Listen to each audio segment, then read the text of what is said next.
Hello out there in podcast land. Welcome to the Game or Die podcast. The website is gameordie.net, and you can find me on Twitter at themadman007. I am your host, Ryan Moore. All right, welcome back to the podcast. Today, I'm going to be talking about a couple games that I've been playing since the week after and so of E3. Nothing really came out as an announcement that was like, hey, this game's coming out and it's out now, kind of like the last several years. There was at least something around E3 that, would grab my attention. That really didn't happen all that much. One thing that did come out within this last week was the Cadence of Hyrule. It is basically it's Crypt of the NecroDancer, and when that game came out originally, I think it was back in like 2014-ish, somewhere around there. I saw it and I didn't really like it too much because it's all based on rhythm, and I love music games. I like rhythm games, but I'm really, really, really bad at rhythm games. So when I started playing Crypt of the NecroDancer, basically I just didn't get it. I could never get on beat properly, and so I just kind of put it away, and I've had it in my Steam library for years. Well, this new game, which is basically Crypt of the NecroDancer with Zelda, I was like, man, that sounds really cool, but I don't know if I want to drop $25 on a game that maybe I'll play for like an hour and then kind of put down and never pick up again. So I just kind of left that in the back of my mind for a couple days, and then I started seeing everyone online playing it and really, really talking about how good it is. So I said, you know what, if I'm going to give this game a chance, I'll play the first one because I already own it, so I'm not wasting any money on something I might not like. I already own the game, the original one. So I loaded up Crypt of the NecroDancer for a while, and I got really into it. I am terrible at it, but basically everything that I started, as soon as I started playing it, I kind of got it. I kind of started enjoying it a little bit more, and every time I would get a little bit better at it. I'm still not great, and it's a roguelike, it's one of those run-based games that require you to die over and over and over again and just get a little tiny bit, hopefully further, every single time you die and restart it. I don't like those games for the most part. I think they're boring. I think, I've already, within 5 minutes of playing or 10 minutes, you've seen like a good half of the game already. It's just repetition, learning, the move sets of the enemies and the animations, and learning the mechanics of the game. But there's not really a whole lot keeping me to those types of games. I just don't like them very much. So I loaded up Crypt of the NecroDancer. I played it for a while, and I was like, this is fine. But the music is so good in this game.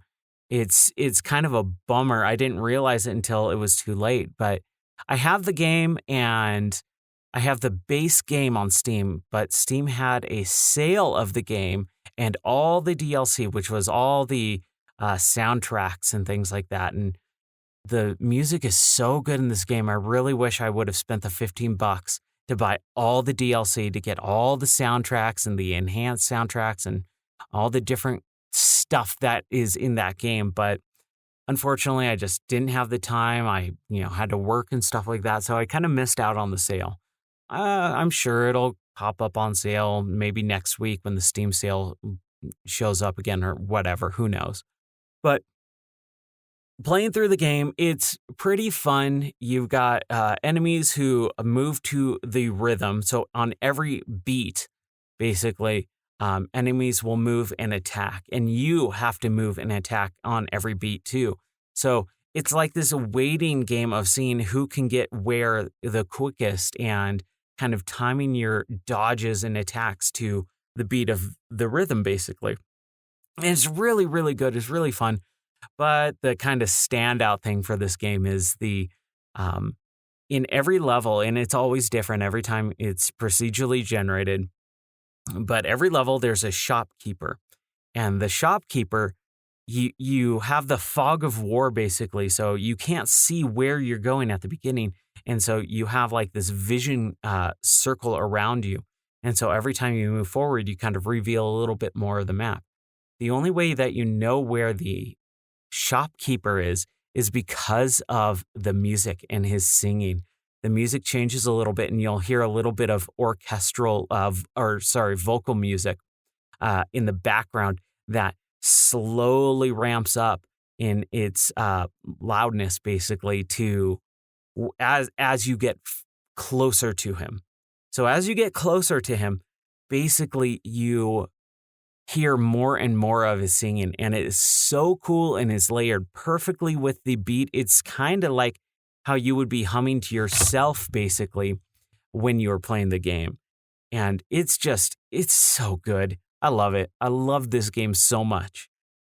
But I'm really bad at it. Like, extremely bad at it. Terrible at it. So I played it for a while. I'd say I got about 2 hours-ish into the game. I'm still on the first real level. There's levels and stages. I think there's about 3 or 4 levels maybe to the game. And then there's a bunch of different stages.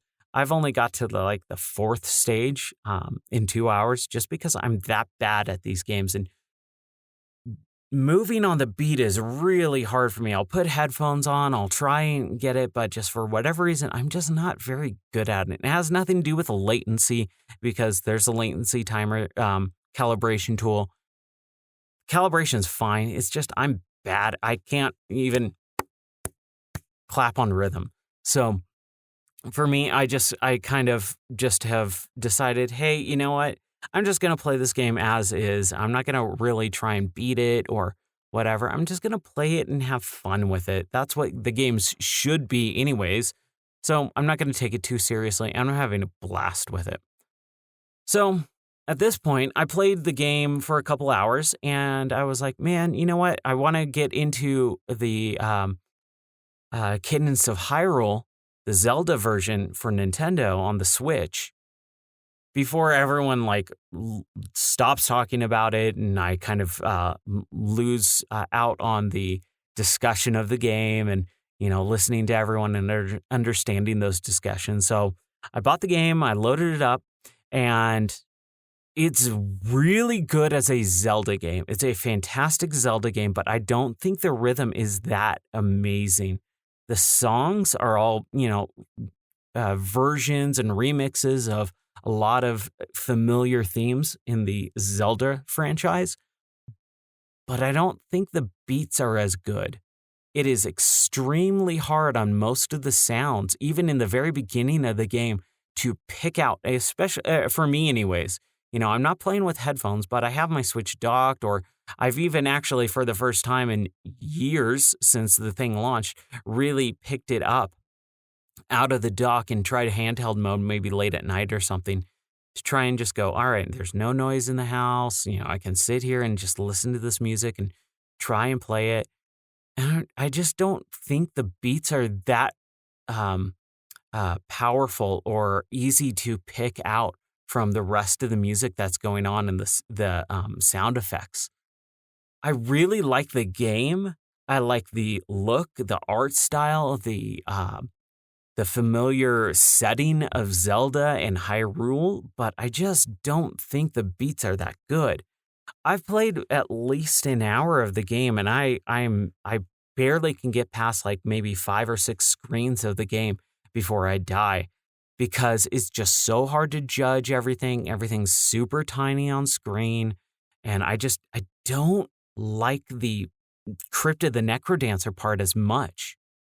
Even the shopkeeper is pretty cool, but again, he's just singing the overlying tones of the themes of the Zelda soundtrack, and you already know all this stuff. Maybe if I get closer and or further into the game and unlock more of the areas and soundtracks and all that stuff, maybe it'll kind of click with me. But for right now, nowhere near as good of a rhythm game as Crypt of the NecroDancer. And it kind of broke my heart a little bit. I was like, oh, this is bumming me out, man. I was really bummed out about this because I wanted to get into this game. And I wanted this to be my, post E3 kind of, I've listened to all the press conferences. I've watched all the announcements. I can just kind of play this game as is. And just, that special feeling you get when you just kind of get into that summer game almost, for like a week or so. And I know the game's super short at about 5.5 hours long too. So for me, like, even though I've already put an hour into it, I know I'm nowhere near opening up the actual game. I haven't gotten to any dungeons. I haven't unlocked really any weapons or anything like that. I haven't unlocked even, I'd say maybe a 10% of the map at least, or at most. So I don't know. I'm just kind of bummed out because I don't think the game with the Crypt and the NecroDancer stuff is just clicking with me yet. And I know it's clicked for everyone else. Everyone else is so over the moon with this game that it was just kind of like, really? This is what everyone's excited about? Because I'm not finding the joy as much in it. And again, I've been so busy with work. I had to, I played it for 15 minutes at the very beginning when it first came out, and then I had to stop and then go off to work for the week. And, I was away from the house, so I wasn't able to even pick up the game for more than 15 minutes without putting it down and then leaving for a week. So I came back and I played it for another, 45 minutes or so. And I was like, yeah, it's fine. And I'll put it away. I'll come back to it the next day.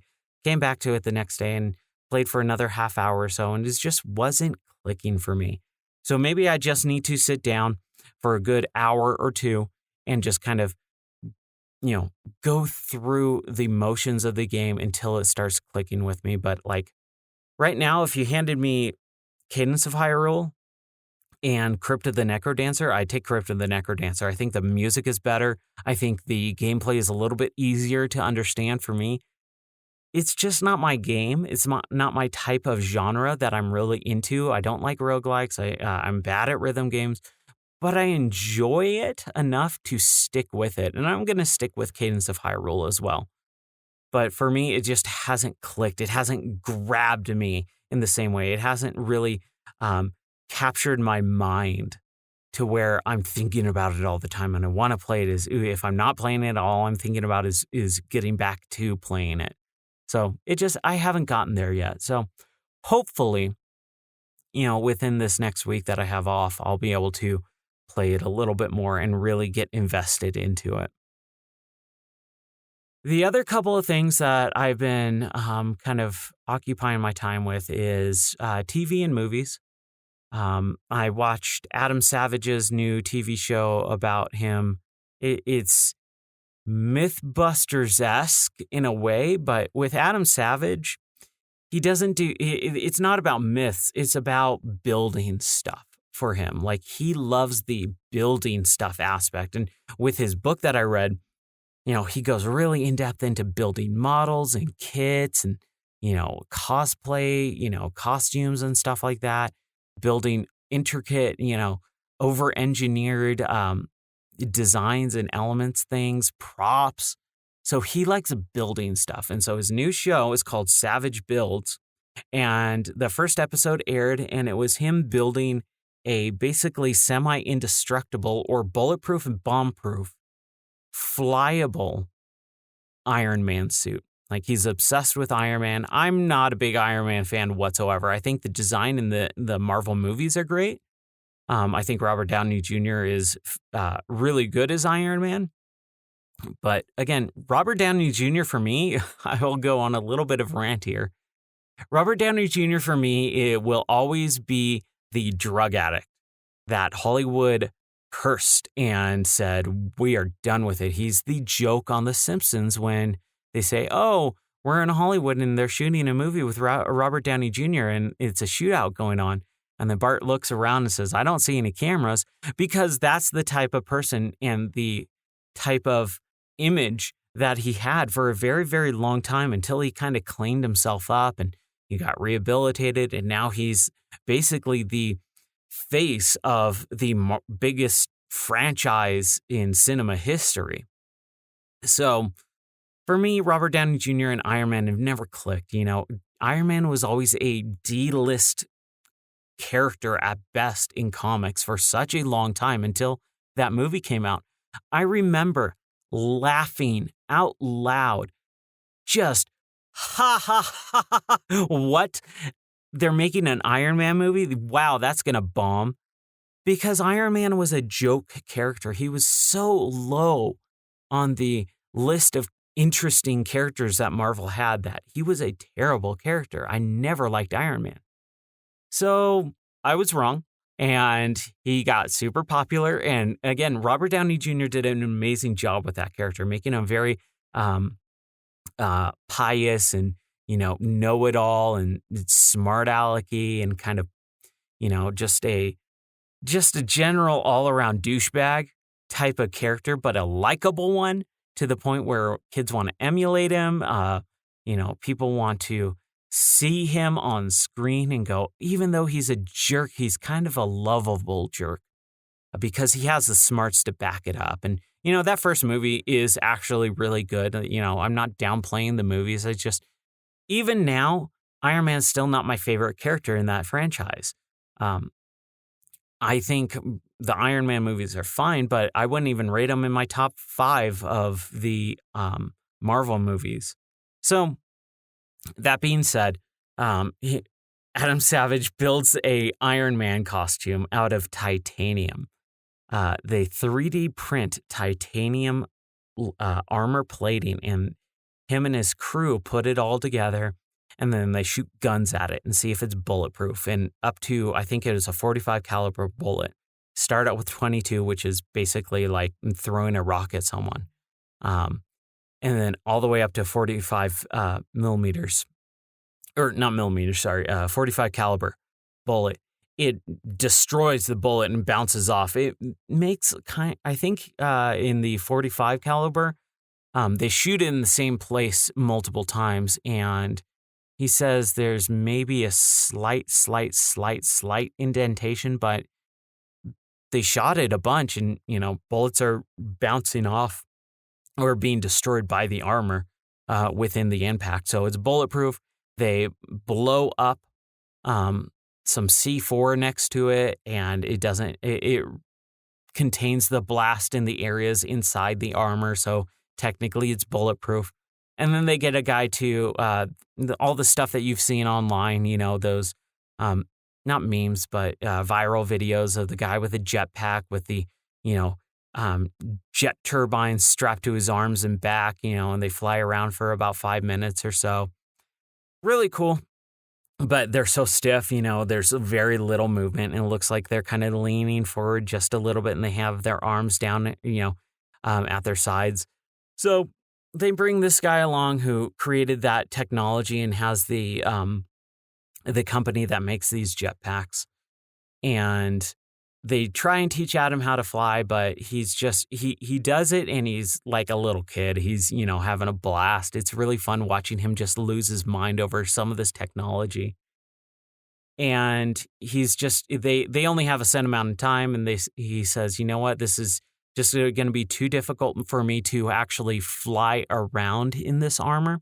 So I'm going to let the guy, the owner of the company, do it and demonstrate how this would work. And so the owner of the jetpack company puts on all the armor and flies out of the, warehouse building and stuff. And Adam's losing his mind, thinking it's the greatest thing in the entire world. It's a really fun show.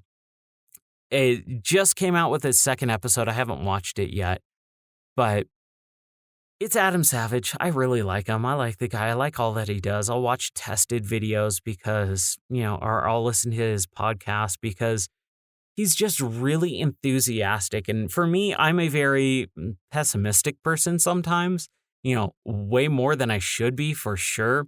And so watching someone just have so much joy about some of the slightest, littlest things that would never get me excited makes me happy and makes me want to watch the show more. So even though it's Iron Man, I don't really care for my Iron Man. Even though it's a little bit more enthusiastic than I think people should be about some of this stuff. Like if I saw that, I'd go, man, that's really cool. But I'm not literally jumping up and down like a kid in a candy store. That's just not me. That's not how I show emotion, I guess. Maybe I'm just a robot, but I think it's really, really fun to watch. It's a good, I want to say it's like a half-hour show. I think maybe that first episode's about 45 minutes, but it's a good, fun show just to watch. I don't think it's on the level of Mythbusters. I think Mythbusters had something very, very special because this is just what Adam wants to do. And he's got kind of almost an unlimited budget because of his name, and the Mythbusters show and clout and all that stuff. So I think watching the show is the equivalent of watching like a bad episode of Mythbusters, where it's still good, it's still fun to watch, but it's just not that engaging for me anyways. But it's in its infancy. Most shows right off the bat aren't captivating, like Mythbusters was and stuff like that. And like I said, I think Mythbusters had a very special type of interest to me. You have all these sayings and proverbs and myths and legends, and you put them to the test. You go, is this real, or is someone just making this stuff up? And most of the time, especially nowadays, look online and look at these memes and of these viral videos, and most of them are fake, and you can tell right away that they're fake. But that wasn't the case back then. The internet was still kind of in its infancy back when Mythbusters first started. So watching Mythbusters, it was like, hey, I need to know if this thing is real. And they kind of got way too much into memes and internet territory. But for me anyways, again, but I love that show. I think that's one of my probably top 10 shows of all time, just because of the knowledge and the information that show gave. Savage Builds is just a fun show. It doesn't have a lot of learning. It has a little bit. Like, they talk about titanium and the element of titanium and how it's the strongest element on the in the known universe and all this stuff. So it's really cool. It's just kind of a little bit more subdued. So if you are wanting Mythbusters level of information, you're not going to get it as far as the first episode is concerned. But it is still really, really cool. So I encourage anyone who is on the fence about it, check it out. Like I said, it just aired its second episode, and I haven't watched it yet. I don't know what it's about, but I'm sure it's going to be fun and interesting at least. The other thing that I've been kind of occupying my time with is movies. Movies are a huge, huge passion of mine. And watching some of the movies now and seeing how the internet and digital distribution and how easy it is to film something and put it out there for other people to see, just like podcasts. This is easy for me to do. Hook up a microphone, hit record, and start, talking. The amount of technology available to everyone is so vast that anyone can do anything if they just try hard enough and get enough of the basic equipment to just put it out there online. So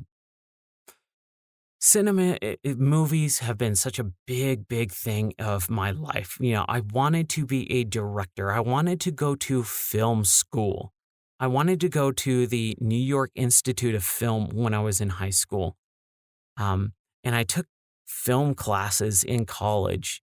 It was a community college, but that's where I started. And I wanted to go further, but just the way life works and, my interests and opportunities and my career took a different path. So I didn't stick with college. I didn't stick with film, but it's still a very, very, very, very big passion of mine. So the last couple of weeks, there's been a few things that's been kind of boiling on my mind, which is how movies are made, what type of movies there are, and the quality of movies. So one of the first things was Dumbo got released on digital distribution, the new live action remake.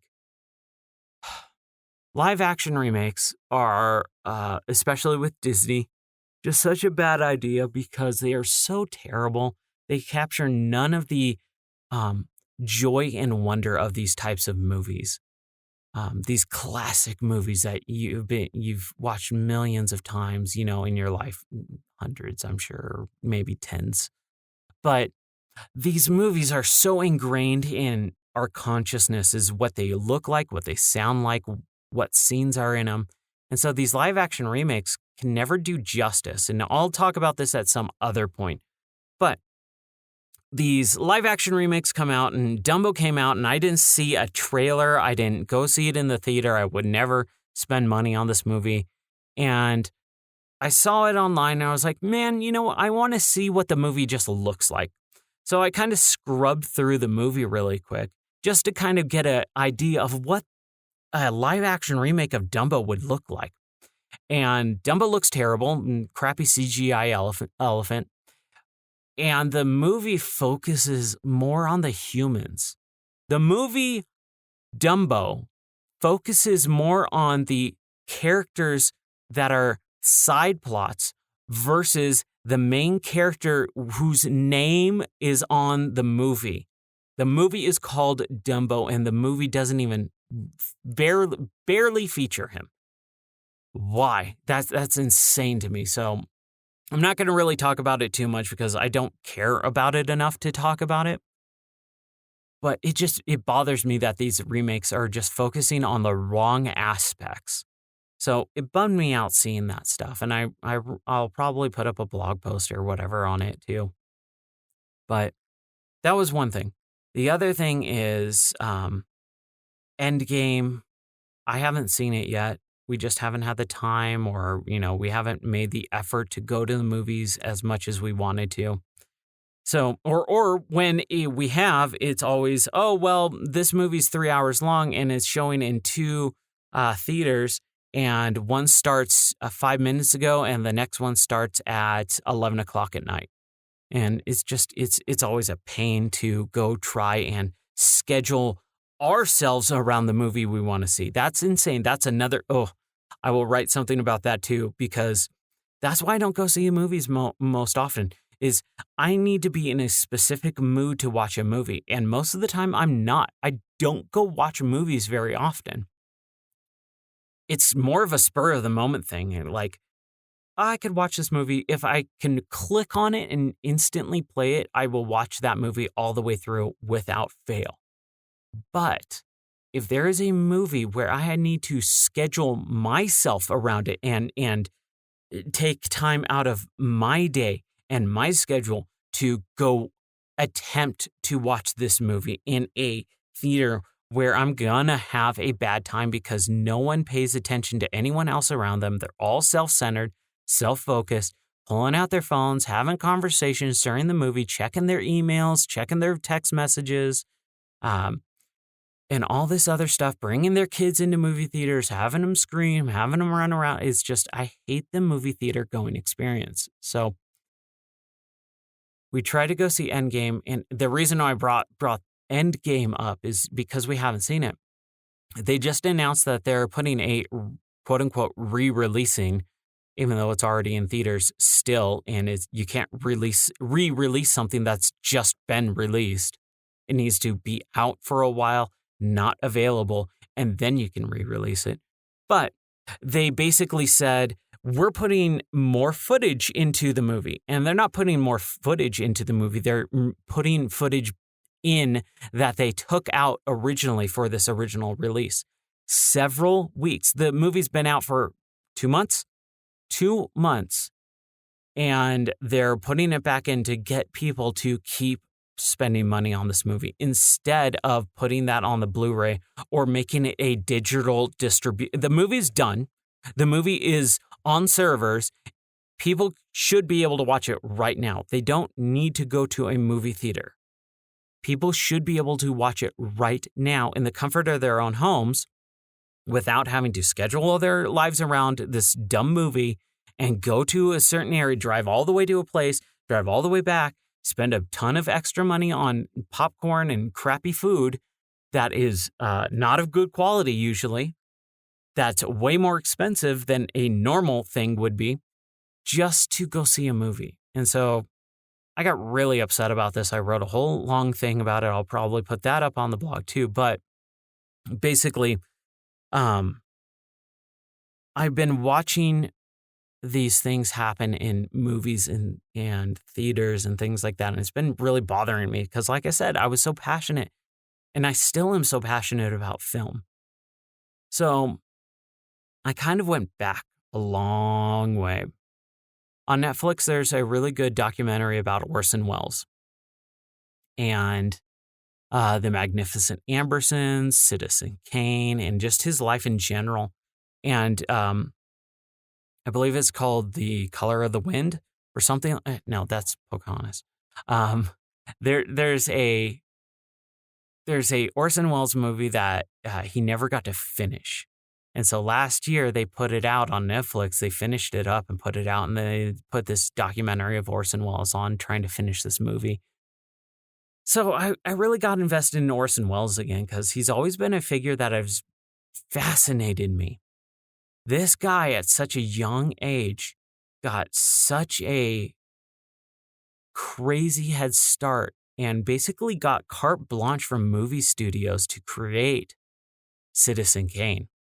And that was his first movie. And so I went back further and started looking up his life and doing some research and watching some other of his movies. And there was a documentary on American Experiences, which is an old PBS show. And the show does tons of little mini documentaries. And there was this documentary on Orson Welles calling The Killing of Citizen Kane, or the Battle over Citizen Kane. That's what it was called. And it's this like hour and a half, almost 2 hour long documentary about Orson Welles and creating Citizen Kane. And the character Citizen Kane is technically based on, kind of, theoretically. And it's a character called William Randolph Hearst. And this guy is infamous in the early or late 1800s, early 1900s. Basically and he says self-made man, and he's totally not. He came from money, very rich family who his dad basically gave him everything he wanted as a kid. So he's a spoiled brat. And William Randolph Hearst, basically, he bought a newspaper company with his dad's money and then started falsifying information. He basically got into kind of like gossip and quote unquote fake news. Like he literally made up news to sell newspapers. This dude is a terrible, terrible person. He basically ran people out of their homes, lied to the public just to get money, and then he made so much money, he started buying up other businesses and blah, blah, blah. This dude just sucks. He's a crappy person. So Citizen Kane, the movie, is basically based on his life to an extent. He builds up this empire, and he talks about how wealthy he is, and, you know, it doesn't matter how much money he spends, whatever he wants, he gets. And, you know, he has kind of this affair with this one lady over his wife and blah, blah, blah. And so it mirrors a lot of William Randolph Hearst's life. And so basically, William Randolph basically heard about the movie when it was kind of getting cut and edited together and kind of having some premieres.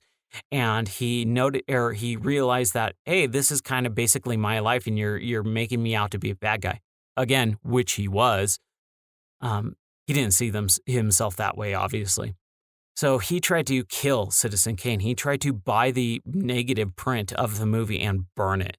And Citizen Kane is basically lauded as the greatest movie of all time. The shots, the editing, the acting, everything is basically been talked about to death. over about why Citizen Kane is such a great movie. So he tried to buy the film, burn it, never get it released, and basically blacklisted a lot of Orson Welles' career. He badmouthed him, he sued him, countersued him, all this type of stuff. And it was a really interesting documentary. And so I kind of got really into Orson Welles again. And I was like, man, dude, I forgot how good Orson Welles was. And I know he had a very rough life later on with his achievements and what he wanted to do and what he wanted to achieve. Magnificent Ambersons was basically ripped away from him near the final stages of editing. While he was told to go to Brazil to make a documentary for the U.S. to, build up the relations between Brazil and U.S. And so the studio basically secretly reshot, re-edited, and because they have contractual allowance for that, they said we have final cut, we have authority to re-edit this movie and put it out as we see fit. Orson Welles lost his cool and said, dude, you can't do that, basically. And just, it turned out to be one of his worst performing movies, even though he said, my original edit and my original vision for this movie that's totally different from the movie that you watch was going to be better than Citizen Kane. So all this stuff in Orson Welles' life, just these people just kept ruining his vision. And he's an artist. That's what I liked about film, is that it's an art. It's an expression of feelings and emotions and thoughts and desires and all this type of stuff. So I really enjoyed watching that.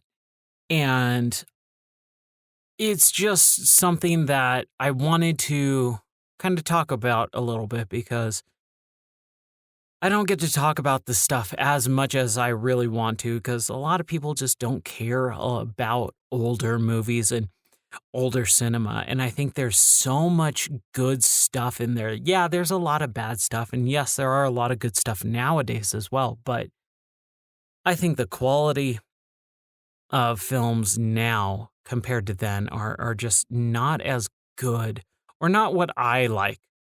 I think there's a lot of depth, and there's a lot of depth that is removed from cinema now. Everything is just trying to be as action-packed and quick-paced and quick editing as much as possible, and nothing gives time to breathe on the film.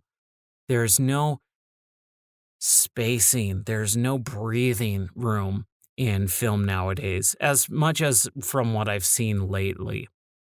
And I'm not saying that's the case for every single movie ever created, but the majority of movies nowadays, take a look at the editing in, an older black and white movie made in the 1940s or 1950s versus something that was made in the last couple of years that just doesn't take its time as much. I'm a very big fan of taking the time you need to say something. Don't rush through a story just because it needs to be a tightly packed, spectacle. With Endgame, again, I haven't even seen it, but I know that it's 3 hours and people were complaining about it. It's like, really? Lord of the Rings is 3 hours? It's actually more than 3 hours with the extended edition by far. Like, Endgame is not that long. Ben-Hur, all these, Lawrence of Arabia is almost 4 hours long. Like, there are some really classic older examples of these movies that take their time to tell their story. It doesn't need to be jam-packed. With something like a superhero movie, yeah, there is definitely an urgency, and you want to get to the action quickly. And a lot of movies nowadays take too much time to tell dialogue when it's unnecessary. Again, this is where the quality feature plays out. These scripts are so low quality that they're trying to explain stuff that is already being shown on screen. Show it, don't explain it, or, the trope of how do you know a script is bad or a bad movie is happening on screen is because when the dialogue says, as you all know, and then goes into trying to explain this. Well, if everyone already knows, why are you explaining it again? You don't just talk like that normally. So again, there is a big difference between quality in newer movies versus older movies for me, and that's why I tend to lean towards the older movies. So I think it's really, if you want to get into what film is and the way movies are created and what is a quality movie versus just a popcorn movie. I'm not a fan of popcorn movies all that much. I think there's very little depth and meaning and interesting things to be seen in those movies. They're fine. I would love to go out and watch Endgame right now and just enjoy myself and just watch the movie unfold. And when it's done, I think, oh, that was great. And I'll never really think about it ever again. I'm not a big fan of those types of movies, but they do have their place. I'm not saying they don't. They definitely do. It's just, for me, if I sit down and watch a movie, I want to be entertained and I really want to think about all this stuff. So watching that documentary made me even learn that documentary sparked an entire Hollywood movie on this. And it's a movie called RKO 281. And I haven't found it online yet.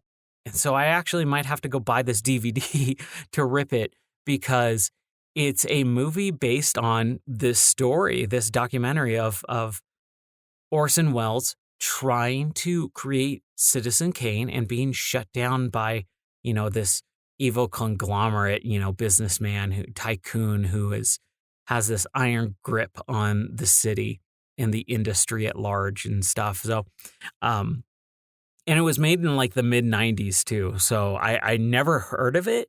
I never seen it.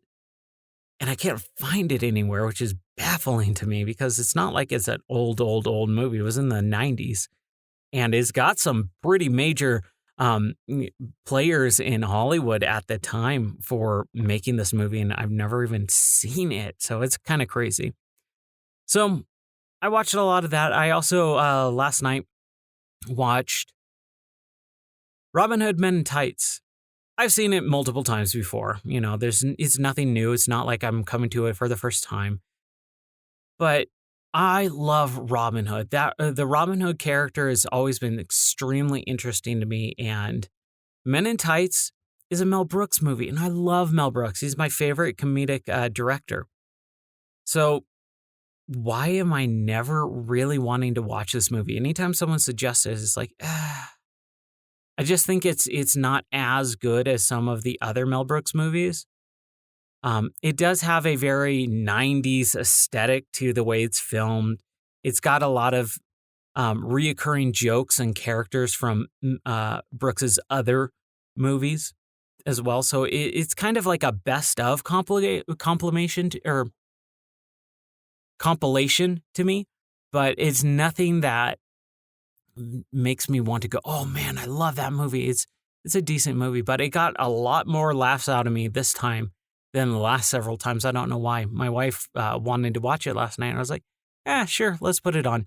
We had a long day, and I was really ready to just kind of relax and not really think. And I was like, fine, we'll just put it on. And we put it on and watched the whole thing, and I really enjoyed it. And there's possibly several jokes that I've never even caught before. There's ones that I knew that were in there, and I was waiting for them. I think one of my favorite jokes of the entire movie is when the abbot is walking through to the marriage ceremony part, and everyone's like, oh, good morning, Abbot. Good morrow, Abbot. And one guy goes, hey, Abbot. And I lose it every time that part comes out, because it's such a stupid part, but it makes me laugh every time. And it's because it's a reference that no one ever gets most of the time. Whenever I watch this with someone, no one laughs at that, but I'm the only one laughing, and I crack up. So we watched Robin Hood Men in Tights, and I really want to get my wife to watch the BBC version of Robin Hood that came out back in 2006, I want to say, 2006, 2007, somewhere around there. Oh my gosh, that show is so good. It is a classic Robin Hood telling, Robin of Locksley, and it does have the sheriff of Nottingham and also Prince John, but Prince John is a very small character in that show. It mainly focuses on Robin and his merry men versus Guy Gisborne, which is kind of like his childhood friend slash rival later in life. And they are the main good guy, bad guy duo. And that's what the story mainly focuses on. Maid Marian's a part of it too. And the main bad guy, like the head bad guy, you have Guy Gisborne, or Guy of Gisborne, I believe, is kind of like the main guy, but then like Shredder in Ninja Turtles. But then you have Krang. The equivalent of Krang in this show is the sheriff of Nottingham. The sheriff is such a good, evil, bad guy character of just classic, almost Saturday morning cartoon. That's why I kind of equated it to Ninja Turtles, is because he's so lovably bad. You love to hate him. It's a joy. He just eats the scenery, chews it up whenever he's on screen. And he looks like Billy Joel, which I think is the funniest part about everything. So if you haven't watched the BBC version of Robin Hood from, like I said, back around mid-aughts, 2006, somewhere around there, it is fantastic. It's not the greatest show. It doesn't have the greatest quality. It's a very BBC kind of Doctor Who production quality to it. I think it's better than, from what I remember. I only watched it once all the way through, I think, when it was airing. I never went back and rewatched it all.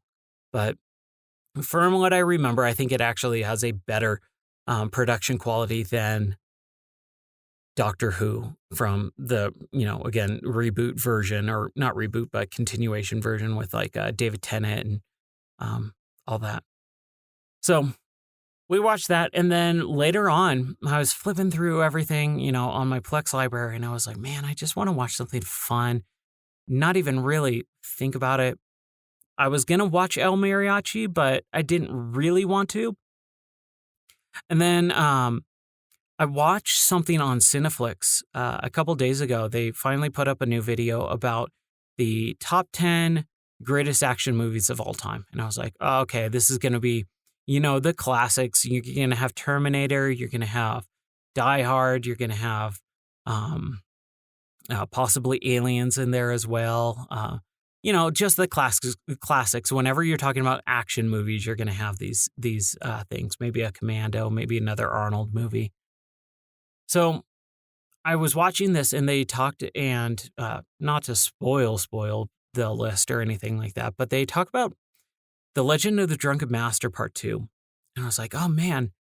And I wasn't really paying attention when I watched the video too much, but I was just exhausted and super tired, and it was late at night. But I watched it and I was like, oh, Drunken Master. I've never actually seen that. I remember when it was coming out, and I remember I love Jackie Chan movies. They are just like, they're not even guilty pleasures. They're joyous pleasures. They're pleasures of movies that I love talking about with people. Jackie Chan is just so enjoyable and lovable of a person. He always has just such a fun-loving attitude towards everything. Again, what I wish I was like most of the time. So you just love watching Jackie Chan perform. He's such a master at everything he does.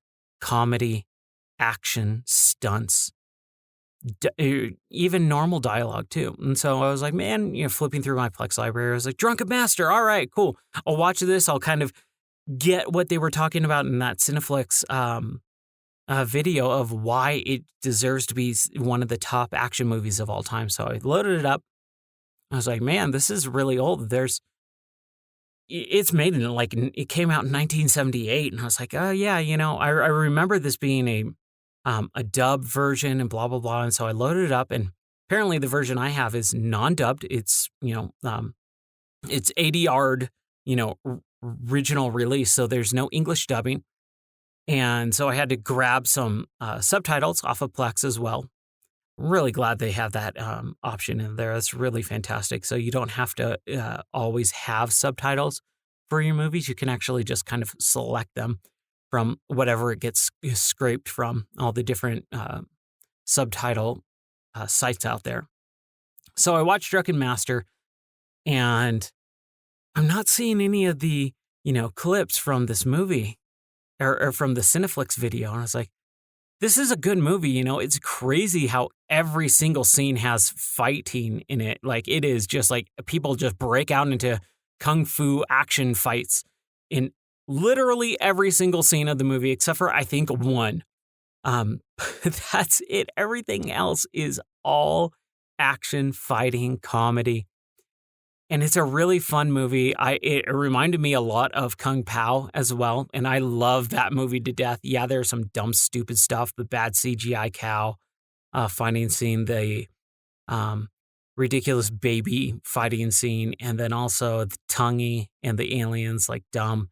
But everything else about that movie just cracks me up. So it reminded me a lot of Kung Pao and that old 1970s kung fu action flick type stuff. So I watched it and I finished it and I'm like, that was a fantastic movie. I really like that movie, but I don't remember. I remember Drunken Master coming out. Did they make a sequel? And so I started looking it up, and yeah, they did make a sequel. And I had in my notes of trying to grab a movie called Legend of the Drunken Master. Apparently, this movie has the second Drunken Master movie is either called Drunken Master 2 or The Legend of the Drunken Master, which is the sequel. I believe I haven't watched it yet because I watched this so late at night last night that I haven't had time to get to the sequel, so I'll probably do that tonight. But Drunken Master, man, it's a really fun, cool action flick, with, just, it is not as serious as Bruce Lee movies. That's what I kind of like about it is I'll be in Bruce Lee, mode where I want to watch Bruce Lee. I want to watch him fight. I want it slow and methodical type of action. Or sometimes I'm in the mood for Jackie Chan, which offers that more comedic, that more quick pace, that more funny type of kung fu action. So you got two different sides of the spectrum of kung fu, with Bruce Lee being very slow and methodical, like I said, and also more serious, way more serious than Jackie Chan movies. And so I watched Jackie Chan Drunken Master 1, the 1978 version. Like I said, I was like, man, I remember Drunken Master coming out in the movies like when I was a kid, like when I was 13-ish, 14 maybe, somewhere around there. And so Drunken Master 2 came out in the US in 1994. And I went, oh, okay, that's why. So I think I got to go watch that to really get why it's one of the greatest action movies of all time, according to Cineflix. I don't take everything they say as gospel because their Western video, I remember being so excited to finally get into, all right, you guys tell me what you think is the best Western movies of all time, because it's my favorite genre of film. So I was very excited to maybe see or hear about and learn about new movies that I've never heard of before that might be a little bit more esoteric and a little bit outside my wheelhouse. So I was excited in their video. Their number one was Star Wars. I'm like, you got to be kidding me. It is so laughably bad that it's like, there's no way you can't justify, and they try, believe me, they try to justify Star Wars as a Western genre movie. And I'm like, it is so unbelievably not so that whatever you say, I don't believe everything you say as much anymore, because you're so wrong about one thing that literally no one else agrees with, that, is kind of like all right, I take everything with a grain of rice at this point, or salt. Not everything they say is absolutely 100% correct. And they do use a lot of the same movies to talk about a lot of things. So like, they have their own personal favorites, and hey, it's their videos. They can do whatever they want, but like a little bit more objective, or just say, this is our personal reason why this is so good. as opposed to saying this is absolutely the best, because you can't classify that stuff. And maybe I'll get into list making talk 101, in one of these other podcasts. But for right now, that's pretty much it. So I watched Drunken Master. I got to watch Drunken Master 2. We watched Robin Hood. I talked about Citizen Kane. I talked about the Cadence of Hyrule and Crypt of the Necrodancer. And the one last thing I want to talk about is Division 2. I know I talked about it a little bit on some of the before episodes, the negative episodes, a little bit, but all my friends, my friend Jeff and my friend Brady, love Division 2, and they play it on Xbox. And when Division 2 came out, I played it on PC because it was cheaper, and it is a better experience. The graphics are better, the load times are better, the environments are better. There's not as much pop-in. The control scheme is better. Just everything about it is better, and the raids are better. The loot system is better. Everything about the PC version is better than the Xbox version. But I don't play multiplayer games ever. I played through Division 1 and Division 2, which are multiplayer-centric games, on my own. And I had a blast, but I always went, man, I would really love to play with some of my best friends. I never get to. So they're bugging me. During E3, the Ubisoft conference, they announced that Division 2 will be free to play for the next 2 or 3 days. And so I was like, man, I got to maybe just download it, maybe see if I can play with my friends at least once to kind of see how it feels and all that. So I downloaded it, I loaded it up, and I played it for a little bit, got through the tutorial section, got through the first main mission on my own, and went, yeah, this is, the exact same game that I've played multiple times. I played through the beta on PC. I played through the original game all the way through on PC, and now I'm playing it for that Grand Hotel mission, or Grand Washington Hotel mission, for a third time on the Xbox One. And just the load times are just so bad. The pop-in's atrocious. It just doesn't feel as good. I'm all low, gear now again. I'm starting from scratch. I was like, this is fine. So Jeff and I were talking, and I was like, man, I want to play a little bit. So he's like, yeah, let's play. So I got online and I played with Jeff for a while, and we had fun talking, hanging out, and just shooting the breeze while, destroying all these bad guys and terrorists and all that fun stuff. And he got me playing through with him. I got to level 13 in 2 hours, which was really fun. I was just leveling up every 15 minutes or so. And it was a blast. And I was like, man, if I could get this game cheap, I probably will buy it. And so they had a sale on Xbox Live of, you buy this game and it's I think it was $25 or $30. And I was like, yeah, maybe or I think it was $30. It was half off. So I was like, yeah, I'll spend $30 and maybe get this. And then Jeff was like, go to CDE Keys, and they actually have Xbox One's versions. And I was like, oh, that's right.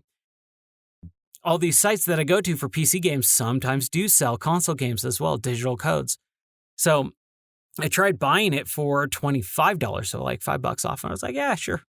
So I tried buying it, and for whatever reason, there was an error that occurred. And, this is late at night, 2 o'clock in the morning. So I bought it. I didn't get, and then the next morning, I got an email saying, hey, we had some issues.